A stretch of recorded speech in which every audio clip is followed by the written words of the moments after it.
आपण तो देखिथिबे social media आप्स बंद हेबारु नेपाल रे सेठाकार युव संघ केमिति प्रोटेस्ट पाई रास्ता को ले आसी फाइनाली केते दिन पर सेठारे सोशल मीडिया आप्स अनब्यान करा हैला।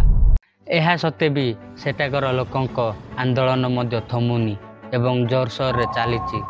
सेठारे सोशल मीडिया चालू हेबा सत्ते आउतरे जोरदार रे आंदोलन करिया को लागि छंती।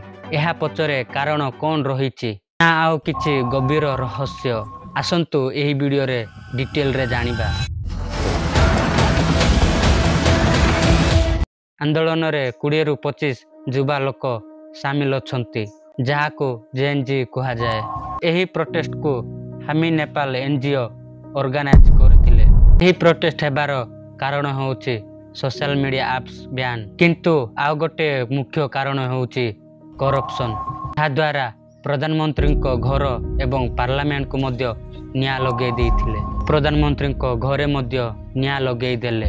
को स्त्री जली हेई मरी गले। फाइनेंस मिनिस्टर को मध्य रास्ता रे घोड़े घोड़े मारिबार दृश्य देखिया को मिलुची। पीएम केपी शर्मा ओली मध्य इस्तीफा देले।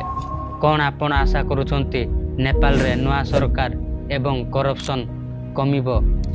कमेंट बॉक्स रे कमेंट करिवे। निजर सांग साथी मान को मध्य एही वीडियो को शेयर करबे।